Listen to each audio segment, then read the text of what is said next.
विदर्भाचा प्रस्ताव मांडला नाही असं असं आहे की उलटा चोर कोतवाल को दाटे असा प्रकार तो झालेला आहे। सत्ता आम्ही प्रस्ताव देणार होतो, सत्ताधाऱ्यांनी तो प्रस्ताव दिला। आता त्यांचा प्रस्ताव असल्यानंतर आम्ही तोच प्रस्ताव द्यायचा का, हा खरा प्रश्न होता। त्यामुळे सत्ता पक्षाचा 293चा प्रस्ताव असल्यामुळे आम्ही अंतिम आठवडा 292चा प्रस्ताव हा कायदा सुव्यवस्थेवर दिला आणि वेळेवर कमी दिवसामुळे त्या विदर्भाच्या प्रश्नावर विदर्भाचा प्रस्ताव चर्चेला आला नाही। परंतु आमचा जो पहिले प्रस्ताव होता 293चा मागच्या पहिल्या दुसऱ्या आठवड्यातला, त्यावर मात्र मुख्यमंत्री आणि उपमुख्यमंत्र्यांनी कुठलंही उत्तर आमच्या प्रस्तावाला, विदर्भाच्या प्रश्नाला न्याय देताना दिला नाही।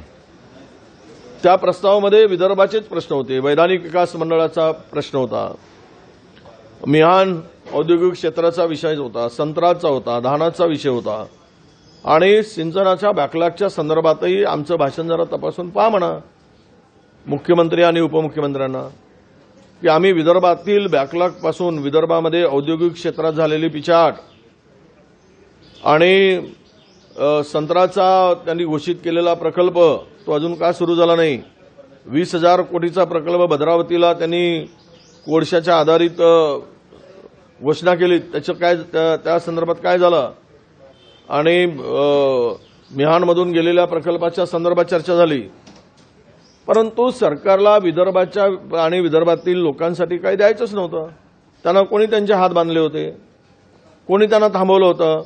विदर्भाला पॅकेज नेहमीसारखं नेहमी जी पद्धत आहे, विदर्भात अधिवेशन झाल्यानंतर विदर्भाला एक पॅकेज दिला जातं, तो पॅकेज त्याला घोषित करायसाठी कोणी थांबवलं नव्हतं। आमच्या प्रस्तावाला द्यायचं नव्हतं तर स्वतंत्र करायला पाहिजे होता। परंतु करणी आणि कथनीमधला तो अंतर काल आम्हाला स्पष्टपणे दिसलाय।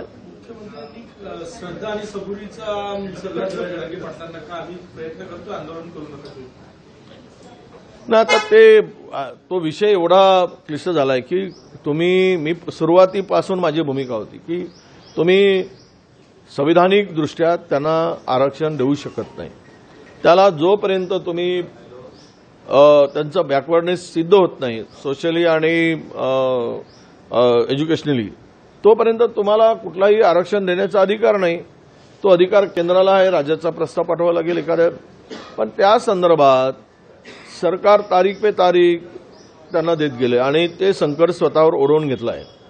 आता श्रद्धा सबुरी म्हणतायत, मग तुम्ही कमिटमेंट कशाला केली? ती कमिटमेंट आता केली तर पाळा। आणि या अधिवेशनामध्ये तुम्ही सांगितलं की आम्ही मराठ्यांना न्याय देणार आहे, कुठला न्याय मिळाला? ओबीसीलाही मिळाला नाही, मराठ्यालाही मिळाला नाही आणि ओबीसीच्या तुलनेत ओबीसीचे जे प्रश्न होते त्या प्रश्नालाही त्यांनी बगल दिली। ते भाषण ऐकल्यानंतर तुम्हाला सगळ्यांना, या महाराष्ट्रातील जनतेला सगळ्याला समजेल की ते भाषण पूर्णतः बघितलं तर किती गोलमटोल होतं, फिरवाफिरवी होती, वेळ मारून नेण्याची भाषा होती आणि त्यातून फार काही निष्पन्न झालंच नाही। एकूणच काय तर या अधिवेशनामध्ये आम्ही जे विषय लावून धरले त्यामुळे शेतकऱ्याच्या बांधावर त्यांना जावं लागलं। पळत पळत गेलेत, फोटो काढून आलेत। त्या पलीकडं आम्ही धानाचा विषय मांडला, त्याला धान उत्पादक शेतकऱ्याला मदत घोषित केली, पण ती पण फार अपुरी आहे, तोटकी आहे। संत्र्याला मदत नाही, कापसाला मदत नाही, सोयाबीनला कुठलीही मदत घोषित केली नाही आणि जवळपास 194 तालुके आहेत जे दुष्काळ सदृश्य परिस्थितीवाले, त्यांना केंद्राकडून पैसा येणार नाही आम्ही पहिलेच सांगितलं होतं। परंतु राज्य सरकारही त्याला द्यायला तयार नाही, केंद्राकडूनही येणार नाही आणि मराठाचा विषय तर अजून आहेच, तो आहे। धनगराचा विषय पुन्हा तसाच आहे। आता ते म्हणतात की आम्ही फरवरीमध्येच अधिवेशन घेऊ आणि तिथेच विशेष अधिवेशनामध्ये करू। तुम्ही तोपर्यंत आचारसंहिता येईल, आचारसंहितेच्या मध्ये तो विषय काही मार्गी लागणार नाही आणि त्याच्याही पलीकडे जाऊन मला एक लक्षात आणून दिलं पाहिजे की तुम्ही निवडणुकीच्या तोंडावर पुन्हा एकदा नवीन चॉकलेट मराठा समाजाला देण्यासाठी किंवा त्याला लॉलीपॉप म्हणू, लॉलीपॉप हा नवा लॉलीपॉप नव्यानं देण्याचा प्रयत्न आता पुन्हा हे सरकार करत आहे. लॉलीपॉपशिवाय दुसरं काही नाही. सरकारची नियत गरीब मराठा समाजाला देण्याची नाही. ओबीसीच्या गरीब समाजासाठी आम्ही एवढ्या व्यथा मांडल्यानंतर त्यांच्यासाठी काही विशेष करण्याची यांची मानसिकता नाही. परंपरेप्रमाणे पुढचा विरोधी पक्षनेता तुमच्याकडे असेल का असं काल सत्ताधाऱ्यांच्या पत्रकार परिषदेत अजितदादांना विचारलं, त्यावर बोलले की ते तसंच सुरू आहे. असं आहे, लोकांच्या स्वतः गेल्यानंतर इतरांच्या संदर्भात संशय निर्माण करणं हे स्वाभाविक आहे त्यांचा.